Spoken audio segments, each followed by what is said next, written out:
And why does this generation of kids just turn their back on their parents? Like, I had to weigh in on this one because a few months ago when I made a video about like my feelings towards my biological mom and like all the ways that I feel like she kind of failed me, she sent me a very nasty text, and I will say it in nicer words than she said that she doesn't owe me anything. And I was like, oh, that's news to me. I thought that you birthed me. My mistake. But a radical idea that our generation seems to hold that like other generations just cannot grasp is that kids don't owe parents anything. Parents owe the kids everything because you chose to have us. It was a very non-consensual thing to bring us into the world. So to then throw things in our face like, I fed you, I clothed you, I took you to your t-ball games, and I paid for your freaking prom. Like, yeah, those were things you were supposed to do because you signed up for it. You chose it. We didn't have a lot of options, you know? But I think it is so rich that she is calling our generation entitled for going non-contact with parents who are toxic and can't respect boundaries, when I think it is more entitled to expect your kids to have a relationship with you in their adulthood when they have all the choices in the world and free will, and expect for them to still come around you when you can't respect them and can't apologize and you can't go to therapy. You can't do simple things that they're asking you to do. I'm sure there are lots of bratty kids in this world, but as an adult who encounters so many other adults who have parents who just simply can't apologize, so who can't have any kind of accountability for their actions, I stand with the millennials on this one when we choose to stop talking to you.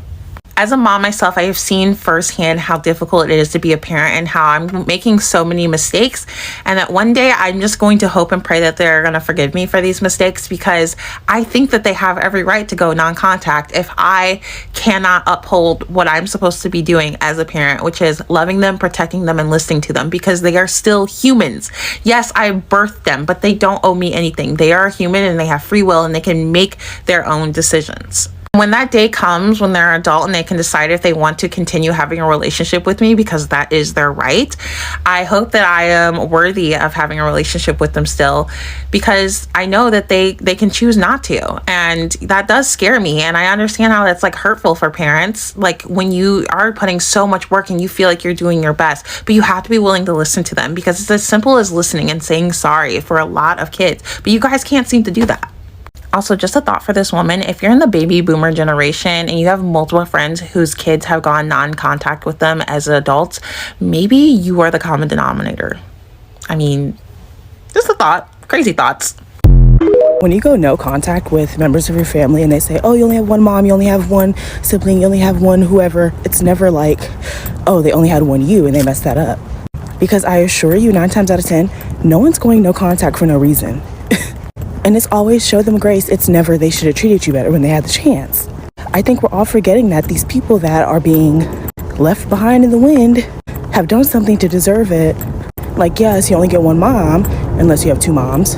But like, they only get one you.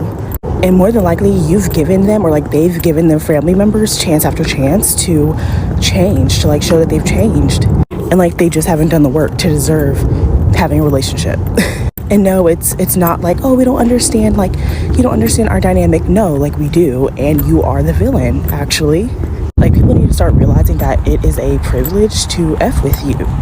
Like, I don't care if we are connected by blood. If you're treating me poorly, I'm not gonna let you keep treating me poorly.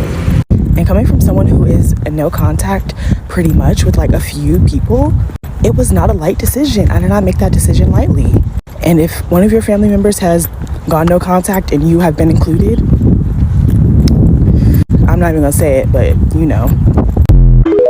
Hey guys, so y'all see the video title, you know what the video is about. If you see me looking down, it's because I'm looking at the notes that I wrote. But so I'm Gen Z, I'm 20 years old, and I have a lot of Gen Z friends, obviously. And the second that they turned 18, a lot of them, they were gone. They moved out, went to a college far away, or they stayed in state, but they moved out, got their own apartment, and they completely cut their parents off, or just their mom, or just their dad, or their entire family. They went in no contact with their family. And this is like a super common thing amongst Gen Z, and even in the millennials. A lot of them have gone no contact with their parents too. But this is super common. They turned legal. They had a plan. They put it into action. They saved up their money, and they were gone. Me personally, I am still at home at this moment, but promise you, the second I am ready and able, the second this YouTube channel starts making money, I'm out. You hear me? I'm definitely 1,000% going no contact with my mom. I'll get into my personal story later on in the video, but right now I'm gonna talk about, you know, the main reason why a lot of Gen Z are going no contact with their parents in 2025. First of all, parents have this idea that we owe them something. They constantly say like, I put food on the table, I made sure the lights were on, I put clothes on your back, I made sure you were fed, I made sure you had shoes. They did the bare minimum. A lot of them like to brag about doing the bare minimum, and are so confused that we don't appreciate them going above and beyond. When, like I said, it's the bare minimum. They want brownie points. They want to be They want to be awarded for doing the bare minimum. A lot of Gen Z, we aren't taking that. We value our mental health and stuff like that, so we're not taking the abuse that comes along with everything they did. That's the bare minimum. Because parents always like to say that they brought us into this world, but what they fail to acknowledge every single time is that we did not ask to be brought into this world. We did not ask. Parents like to say, I brought you into this world, I can take you out. And to that I say, take me out. Please. I'm begging you. You do it so I don't have to do it to myself. I'm like, like for real. Like, I'm not even playing. Like, for real though. Take me out. Like, people, parents, they always fail to acknowledge the fact that we didn't ask to be brought here. They brought us into this world without our consent. Me personally, if I had a choice to stay wherever I was, I guess in heaven, I don't know, wherever I was, or to come here, come on earth, this ghetto ass earth, I would have stayed where I was at. I wouldn't have wanted to come here ever. And then when we get into the conversation of blood is thicker than water, that is not true. Family is who you make it. Family is the people who love you, respect you, support you, and most importantly, take accountability for their actions when they do stuff wrong, which a lot of these parents don't do, which is one of the main reasons a lot of Gen Z are cutting these people off. It is the constant lack of accountability that makes Gen Z and millennials cut off their parents. It's not a decision that's made overnight. I promise you. Like, I want to react to two TikToks that I had seen, and I'm gonna kind of pause and give my thoughts on it. That really like hit home with me, and like I agree with that. So the first one was this girl sitting in her car. You want to know what's crazy? After I went no contact with my mom and basically my entire family, I started receiving so many blessings. When I was still in contact with my mother and she was draining my life force, like literally draining my life force out throughout my whole life. And when I finally had enough and gathered some strength from I don't know where to leave that situation, my blessings started pouring in like that. All of my manifestations started coming to me in physical form just like that. And I'm sitting in my mother crib, I'm sitting in my family She said crib. that really hit home with me because I feel like I feel like it's a fact. My mom has been draining my life since as far back as I can remember, like dead ass. So like when I seen this, I was like, I feel like this is a sign for me to just get my shit together. I gotta find some strength and just leave. Cause when I was thinking about it, she does, like I said, do the bare minimum with providing food, or actually she don't even provide food all the time. That's a whole nother conversation though. But providing a place to live, okay, let's say that I do have a room clearly, but is that worth her draining my whole entire life? Yo, I cannot do nothing. Like I said, I might make a whole nother video going into detail into the abuse that I take from my mom. And I'm the only girl. My brothers, don't get me wrong, they deal with the abuse, but not to the extent and the level that I deal with the abuse. And I remember I even asked my mom straight up, like, why do you treat me like this? And my brothers don't do shit. And she literally said, because you're the only girl and you got to deal with it. Excuse me? Like, so this ain't nothing new, because I was thinking to myself and I was like, I think I'd rather be homeless on the streets. Homeless on the streets struggling, if it means I can get away from her.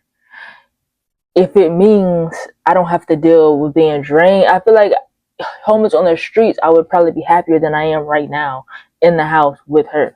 And I'm like, maybe that is what I need to do. Maybe I need to get out on the streets, get 2-3 jobs, so I always have some place to be. I'll just be working 24/7, stacking my money and then getting my own place. Because the constant abuse, having a mom that's narcissistic, bipolar, and abusive physically and mentally and emotionally is not for the weak. I don't even I'm gonna get real for a second. I'm 20 years old. I didn't think I'd make it to this age. I swear. I didn't think I'd make it to this age. Trust me, I tried not to. I attempted not to a couple of times. I really didn't think I was gonna make it past 18, but I'm still here. So that's a blessing, right? Is it though? Cause I'm still in this toxic ass environment. Anyway, I feel like I'm kind of rambling. Let me get back to the video. And it's just like nothing is happening for me. The stagnancy was crazy. The depression was crazy. The anxiety was crazy. And even though I'm sitting here planning my escape, planning all these things, you know, I know there's a way out.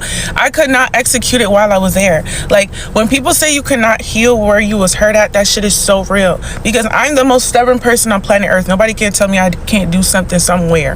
The fuck?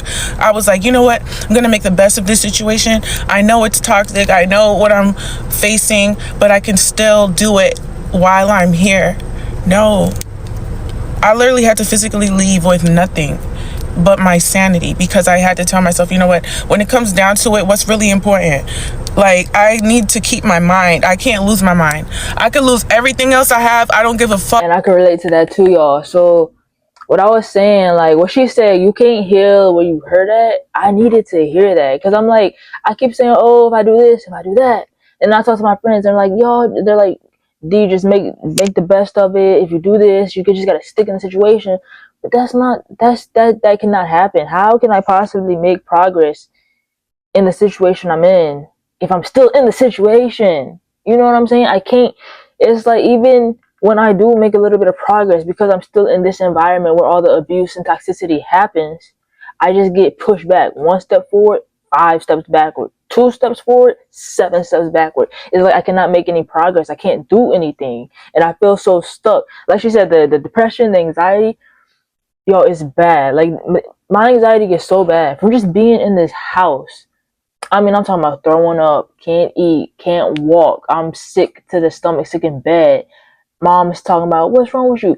Bitch, you're the problem. Like, I can't be in this environment. The depression is so bad. Like I said, I've attempted not to be here a couple of times, and the fact that I'm still here by the grace of God, like, it's crazy. But the depression is terrible. It eats away at you, and it does not go away. It doesn't go away. Like, depression sticks with you. It don't matter. It stays with you. And I know I need to get out of this situation, and I know that she's the source of a majority of the problems, and she cannot take accountability for nothing, for Nathaniel. So when I get out, which, you know, my channel ain't monetized yet, but I can receive super chats if you want to bless a poor struggling kid. And on top of that, y'all, my mom is very, very, very, very homophobic, and she don't know I'm gay. And that's another layer of anxiety, because I gotta hide who I really am from her, because the fake me already gets abused to the high, not even the highest degree, to a high degree. After I'm gay on top of it, the abuse is going to skyrocket. I mean, she makes it very clear. If any of my children are gay, I'm going to beat the shit out of you, and then I'm going to kick you out on the streets. But then I'm like, you know what, though? That might be better than being here. So shit, maybe I should have that conversation with her. I don't know, y'all, but back to the video. I can look about, but when it comes to my mind, I can't afford to lose my mind. Okay? And even under that, being under all of that spiritual warfare, living under my family roof, I realized I really just had to take a step out and just move by faith, not by sight. Move by my own faith. My own faith. Okay? But as soon as I literally cut these people out of my life, I kid you not, like, I always thought that only bad things could happen to me. Like, since I was little, I expect bad things to happen to me. And it's like, throughout this journey, the past 2 years of me just trying to get myself together, get my life together, as soon as I cut off all of these people that wasn't even supposed to be in my life for this long. Are you kidding me? And it's just further confirmation that what I thought and what I was feeling while I was there was true. You know, I was thinking to myself, am I going crazy? Are these people, like, do these people really hate me that bad? Am I crazy? After I left, I realized, no, you're not crazy. These people want to see you do bad. These people have ill intention for you. And that's why you felt like, was my manifestations working? They were, but I needed to be in a different space to receive it, if that makes sense. And that's exactly how I feel, y'all. Like, I need to be in a different space to receive the blessings that I have not got yet. I feel like as soon as I get out of this situation, everything's gonna happen for me. So that's why I feel like maybe I really should just leave with nothing but my sanity, because that's all I got. I barely got that. But since it's like the only thing I got right now, maybe I should just take it and go struggle for a little bit, you know, because I feel like that's worth not being in the house with this toxic, narcissistic, bipolar, abusive mother it's been like this, like I said, since forever. So, and I'm 20 years old, and I made so many plans throughout my life, I could never execute them, and I really feel like it's because I'm in this environment. I gotta leave it, man. Like I said, so that's why I've been trying to grind on YouTube, but it's so hard with a busy schedule. But I don't want to make excuses no more. Like, I'm putting my all into this content. Hopefully y'all appreciate it, and hopefully y'all get paid soon. So they got another video, and I really related to it too. Stop telling people who are no contact with their parents that they need to either make things right. I think what a lot of people miss is that a lot of us didn't actually want to go no contact with our parents. We were forced to, because when a parent puts a child in a position where the child has to choose themselves and their mental health over the emotional, physical, spiritual damage that's being done to the child by the parent, it's one of the most difficult decisions that an individual can make. And I think I want to stop right there, because when I, like, the first 20 seconds of this TikTok, I was like, that hit me so hard. I do not want to go no contact with my mother. Like, people do not understand, like, especially when you talk to people who have really, really, really good relationships with their mother, they just cannot fathom you saying that you don't want to have any future contact with your mother. You don't want them to meet your future kids. You don't want none of that. It is so hard. Like, it's not an easy decision, like you said. Like, the day I do it, the day I finally get out and I cut it off, it's gonna be a moment for me to grieve. Like, I'm going to miss her to a certain extent, because that's my mom. I'm gonna have to grieve the mom that I always wanted her to be, that she could never be, she will never be, and accept that she is who she is, and that version of her who she is cannot be in my life. She just can't be in my life. It just it can't happen like that. So, no, like, I wish I don't want to cut. They're my family, dog. Even through the abuse and all of that, I want a mom so bad. I want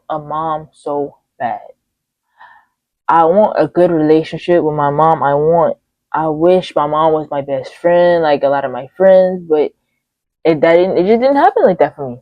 Luckily, though, I'm not gonna lie, I think one of the reasons that I'm still here is because my dad is amazing. My dad is like my best friend. I could talk to that man about anything. But my mom, I ask my dad all the time, why did you marry her? Like, I can't. Like, I don't, it's a hard decision, like you said. I'm gonna let him continue. It's a hard decision, though. I don't want to cut off anybody. Honestly, if my mom were to apologize and take accountability for everything she has ever done, and then actually change her behavior, we could definitely be cool. I feel like we could actually be more than mother and daughter. We could be friends. But it ain't like that. And the crazy thing is, these parents be acting so clueless, or they really do be clueless. Because if you ask my mom, she would say, me and her are so close. We are so close. We got a good mother-daughter relationship. But no, we don't. We're not close. We don't have a mother-daughter relationship. We have a master and slave relationship. That's what we got. For real. But I'm going to let him continue, because he made a lot of valid points, and I relate to a lot of it. Really important to note that a lot of us understand the trauma that our parents went through prior to having us. We understand that they didn't have the resources that we have now. We understand that they didn't grow up the way that we have grown up with them. But all we have ever asked of them is to stop treating us as if what they've done to us has had no impact on us, especially when we've taken the time to understand how their lives and their parents have impacted them. I told my mother directly No, because literally the way that her dad wasn't, and the way that is so weird. My mom gets jealous of me having a relationship with my father, a good relationship and a close relationship with my father, because her father were estranged. Her father went no contact with each other.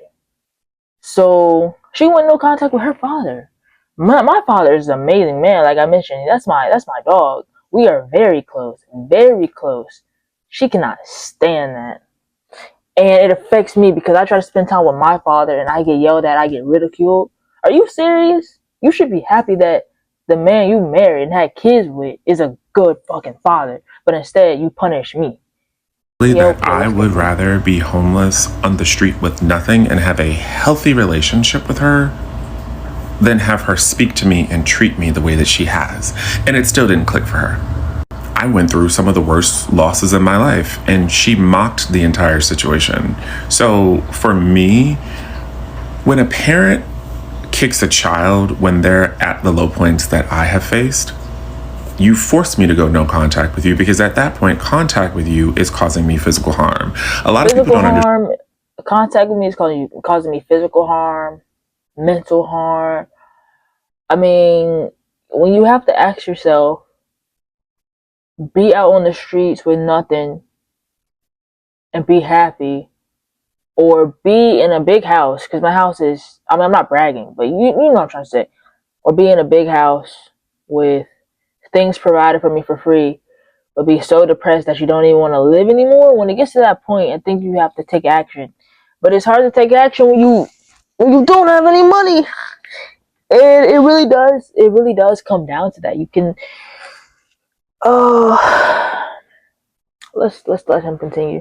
Saying that a lot of us have very internal reactions to the hurt and pain that our parents have caused us that manifests itself in a physical nature. For me, I start shaking, I get night sweats, I start having panic attacks.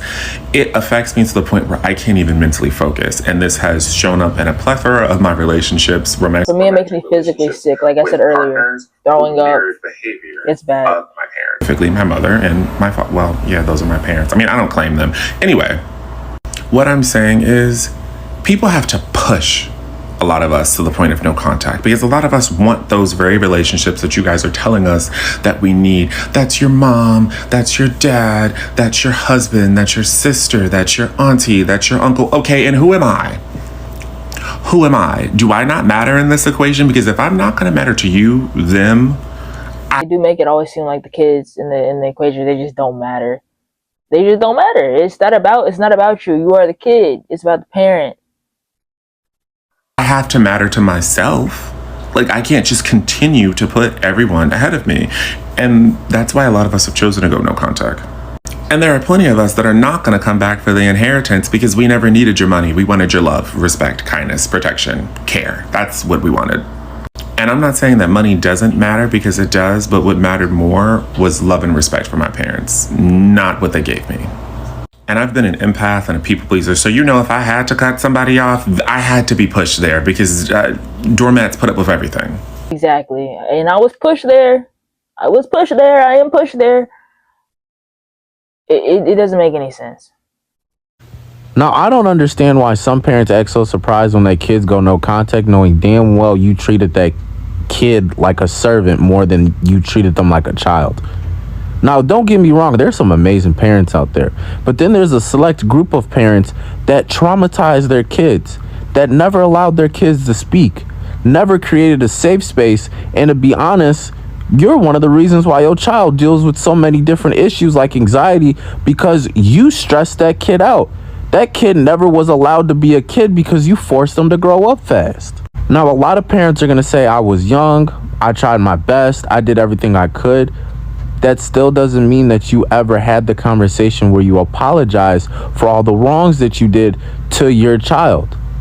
If you as a grown adult, 40, 50, 60 years old, still can't self-reflect and listen to your child vent about the things that they went through, and you're just going to dismiss their feelings, that's why they don't want to talk to your ass no more. I understand this might make some of you mad, but a lot of these kids don't ask to be here. You sat up there and had that child. You sat up there and brought that child into this world.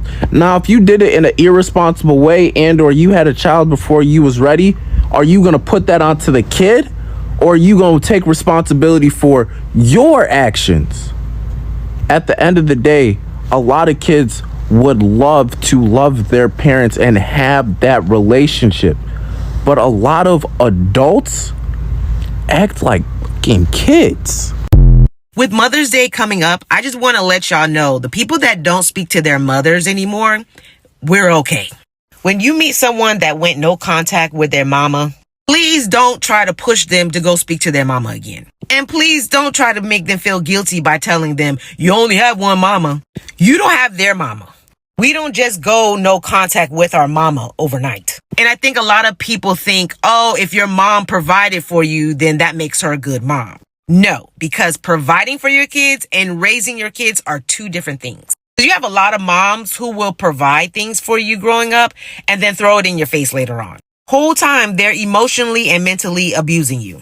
And we don't realize it until we move away and we start to have healthier relationships with other people and ourselves. And a lot of us will go back to our moms and try to build a healthy relationship with them. But those same moms don't want to be held accountable. They feel like you're attacking them. They'll be like, well, that's just how I am. Okay. And be who you are from afar.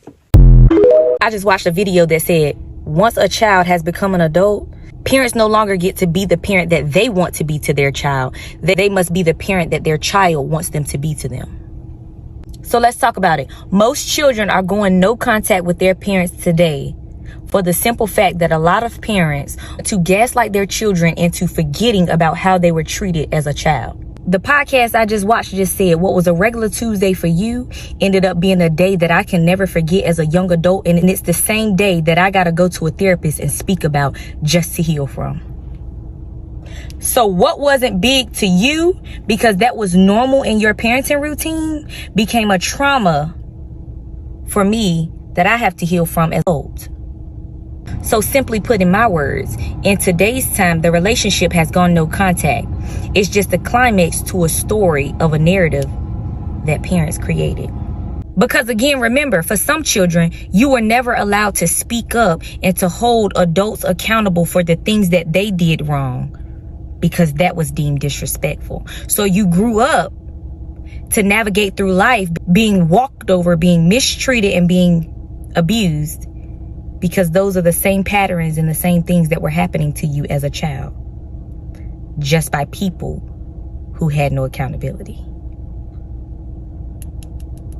Let me know what y'all think. What that last lady said in the video, she made a lot of good points. A lot of us were never allowed to express ourselves, to stand up for ourselves, nothing. If an adult disrespects us, your mom disrespects you, your dad disrespects you, your grandma, sometimes even like a teacher, just any adult figure, you talk back.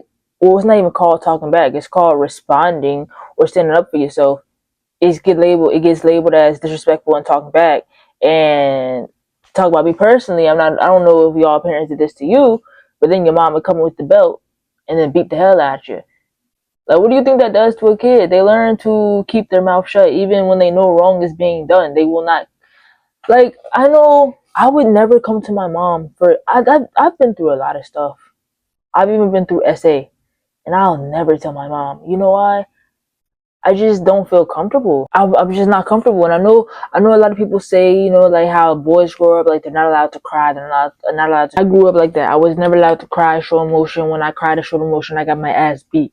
Literally. To this day, if a tear drops, I get told, you're being sensitive. You need to grow up. That's a part of growing up. It's not showing emotion. She has told me that multiple times. It's ridiculous, y'all. Like, it's absolutely ridiculous. When I was a little girl, I was very vocal about not wanting to be a part of my family.